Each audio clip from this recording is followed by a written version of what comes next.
তুমি হঠাৎ করে না বলে চলে আসছো? আসসালামু আলাইকুম। আমার ফ্রেন্ড। জাস্ট ফ্রেন্ড না? হ্যাঁ। আমি যদি হুট করে না আসতাম তাহলে তো তোমার জাস্ট ফ্রেন্ডের সাথে এই জিনিসটা আমি দেখতে পারতাম না। ও আচ্ছা, ওই হাত ধরার কথাটা দেখছস? তোর আমি বলছি না, হাত ধরাটা যদি কেউ দেখে সন্দেহ করব। ও সত্যিই ভাইবা নিছে। আমরা তো জাস্ট মজা করতেছিলাম। তাই? হ্যাঁ। বুঝতে পারছি। তাহলে এইটা কি দেখো তো, এইটা ছবিটা ওই যে সেদিন যে ছবিটা তুললাম না, ওই যে তুই যে তুলি আমার সাথে, হ্যাঁ নিশ্চয়ই কেউ ওর কাছে ছবিটা পাঠাইছে, বুঝছো? ওই ছবিটা সত্যিই ভাইবা নিছে। ওই যে তুই যে আমরা দুইটা ছবিটা তুলছিলি, ওই ছবিটাতে তুলেছিলাম। এই বুঝছি। আমরা কি খারাপ মাইন্ডে ছবি তুলছি? আমরা তো এমনি মজা করে ছবিটা তুলছি। তাই? হ্যাঁ এই কাজটা কি করছ জানোস? হ্যাঁ, ওই স্যার কে করবো? কাজের লোক করছে না? ওই স্যার তার কেউ করবো না, কারণ ওর সামনেই তো ছবিটা তোলা হয়েছে। উনি তো মুরব্বী মানুষ, উনি তো বয়স্ক মানুষ, আমার বাবার বয়স, উনি তো ভালো লোক। উনি ভালো লোক না, মুরব্বীদের ভিতর প্যাচ থাকে বেশি, সন্দেহ বেশি, বুঝছেন ভাই? ওই তাই কি না?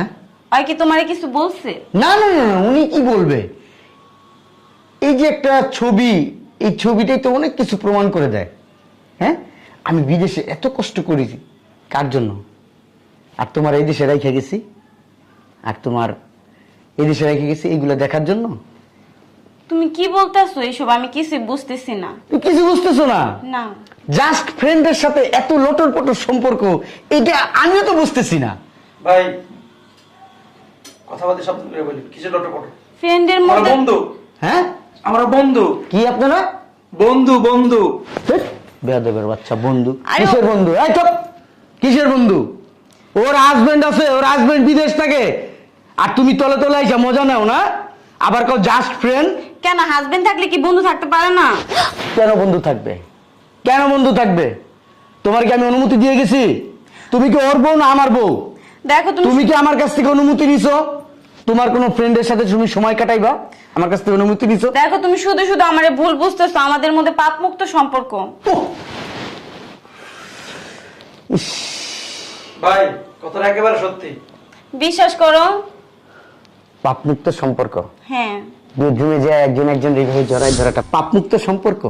হ্যাঁ, আমরা বেডরুমে যাইনি তো। স্বামীর ভিতরে সন্দেহ বেশি, বুঝছস? আমার ভিতরে সন্দেহ বেশি? আর ও এমন না, ওরে কেউ ভুল বুঝাইছে। ভুল বুঝাইছে? সব পেজ আছে না, ওই কাজের লোকটা লাগাইছে, করার ব্যবস্থা উনি করতেছে। সবুজ চাচা, এই সবুজ চাচা, এই দিকে আসেন। ওদিকে কি দেখেন? আমার দিকে তাকান। আপনার কাজটা কি করছেন? আমরা দুজন ছবি তুলছি, ছবি তুলে পাঠাইছেন কেন? হ্যাঁ, কথা বলেন না কেন? আপনি এত সাহস কে দিছে? হ্যাঁ, মুরব্বী মানুষ। এই বান্দির পুত, চুপ করে বল। এটাকে জানোস? হ্যাঁ, কি আবার কাজের লোক? তুই আর একটা হারামি, তুই এক নম্বর হারামি। তোর আমি অনেক বিশ্বাস করছিলাম, আমার বাবার কথা বিশ্বাস করিনি, তোর কথা বিশ্বাস করছি। এটাকে জানোস? আমার বাপ। আমি চাইদা। কি বলতেছো? তোমার নাকি বাবা নাই? তুমি যখন বিদেশ গেছো ওনার তো রাইখা গেছো, তুমি তো বলছিলে ওর কাজের লোক।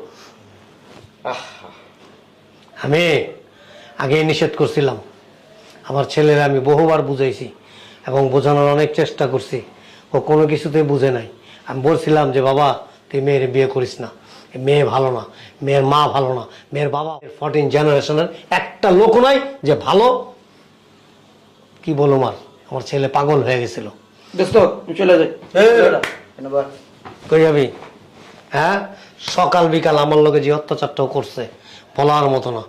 এক গ্লাস পানি চাইলে যদি একটু দিতে দেরি হয়েছে গালি গালাজ করছে। বেডরুমে ঢুকলে দরজা একেবারে যে লাগাইতো, সকালে ঢুকলে সন্ধ্যার সময় দরজা খুলতো। আর যে ছবিগুলো না, হ্যাঁ, এই ছবিগুলো আমার বাবা আমার পাঠাইতো। কি বিশ্রী বিশ্রী ছবি! হ্যাঁ, একজন একজনের উপরে উইঠা জড়াই ধরে রাখা। হ্যাঁ, আরে ওয়াশরুমে পর্যন্ত দুইজন এক লগে ঢুকতো, 3 ঘন্টা 4 ঘন্টা পর ওয়াশরুম থেকে বেরোইতো। তুমি এত বড় সত্য কথাটা আমার কাছে লুকায় রাখছো কেন? লুকাবো না? হ্যাঁ, তুমি যে খারাপ এটা ধরার জন্য আমি বাবারে রাইখা গেছি। আমার বাবা যখন বলছে যে তুমি খারাপ, তোমার কি বলবো, তোমার 14 গোষ্ঠী খারাপ, আমি বিশ্বাস করি না। আমার বাবা বলছে তুই যেহেতু বিদেশ যাইতেছস তাইলে এক কাজ কর, আমার তোর বাড়িতে, তোর বউ তো আমার চিনে না, হ্যাঁ, তাহলে তোর বাড়িতে আমার কাজের লোক হিসাবে পরিচয় করাই দিয়ে যা, আর তোর বোর যে কুকীর্তি এগুলো আমি আস্তে আস্তে তোর আমি দেখাবো। আমি বিশ্বাস করি নাই। তারপরে আমি বাবার রাইখা গেলাম, এখন দেখি তাই হইছে, আমার বাবাই সত্যি আর আমি মিথ্যা। আমার মাফ করে দাও। মাফ করে দিব? মাপের মতো কাজ করছো তুমি? হ্যাঁ, তুমি এটা কি কোনো ভুল করছো? অন্যায় কাজ করছো, অন্যায়। তোমার হাজবেন্ড থাকার পরও তুমি অন্য পরপুরুষের সাথে তুমি মেলামেশা করছো, এটা কি? এটা কি? এটা কি মাফ করার যোগ্য? আমি যদি আজকে অন্য একটা মেয়ে মানুষকে বছরের পর বছর, তোমার কাছে কেমন লাগতো? তুমি আমার সাথে সংসার করতা না? আব্বা, তুমি একটা ডিসিশন দাও, তুমি যেটা দিবা সেটা আমি মাথা হইতে নিব। আব্বা, আব্বা আপনি ছেলের একটু বুঝান, আমার মাফ করে দেন। না সরি, একটু বুঝান। সম্ভব নয় এটা। চোর বাটপার এগুলি নিয়ে সংসার করা যায়, কিন্তু দুশ্চরিত্রে না জীবন পার করা যায় না। আমি আর এরকম করবো না। কি ওই যে। বলতেছেন? দুম্বা একটা আছে জনতা এক্সপ্রেস, এটার উপরে উঠবেন, সারা বছর পার হয়ে যাবো, সমস্যা নাই। উঠ বলছিস কে? উঠস না কে? উঠ। এই যে এটা লইয়া তারপর এখান থেকে যা বাইরা। আমি কোথায় যাবো? এই বাড়ি ছেড়ে আমি দেখ। কোথাও যাবো না।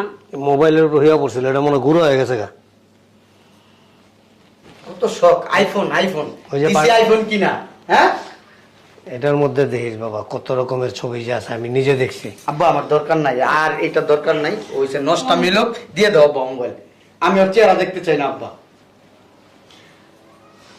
বেরো আমার বাসা থেকে, বেরো। উঠস না কে? আর যা, তোর জন্য আমার সংসার অশান্তি লাগছে, যা।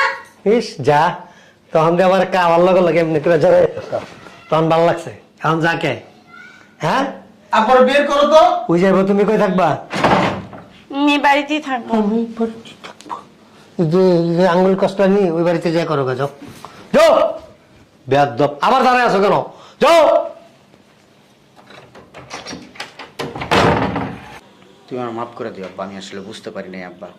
তোমার কথা অমান্য করে আমি ওরে বিয়ে করছি আব্বা। আমি কিন্তু ওরে প্রচন্ড ভালোবাসতাম আব্বা, কিন্তু এই ভালোবাসার কারণে আব্বা আমি আসলে এগুলো বুঝতাম না। অনেকে আমারে বলছে ওর মা ভালো না, ওর খালারা ভালো না, ও 14 গোষ্ঠী ভালো না, কিন্তু আব্বা আমি মনে করছিলাম যে এগুলো মানুষ বোধহয় আমি ওরা ভালোবাসি, এই জন্য মনে হয় মিথ্যা কথা বলতেছে।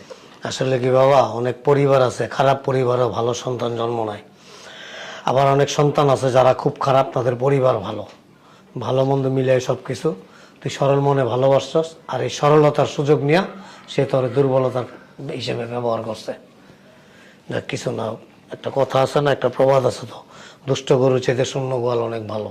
আব্বা এখন থেকে তুমি আমার যেইভাবে বলবো আমি সেভাবে করবো। আমি দেখে রাখছি, ওই যে বাচ্চু মিয়ার মেয়ে আছে একটা, খুব ফরেজগার, 5 ওয়াক্ত নামাজ পড়ে, এবং তাদের পরিবারটাও খুব ভালো। আমার অনেক আগে বলছিল, তুই যখন এই মেয়ের জন্য পাগল হয়ে গেছস, তখন ওই লোকটা খুব কান্নাকাটি করছে যে আমার মেয়েটা, আমার খুব ইচ্ছা ছিল, আপনার ছেলেটা খুব ভালো, আপনাদের পরিবারটা ভালো, কিন্তু সেটা আর হইল না। আচ্ছা আব্বা, তুমি ওর এই যে ভেজাল আছে এগুলো ভাঙিয়ে দাও। আচ্ছা ঠিক আছে, যা তুই ঘরে যা, আরাম কর।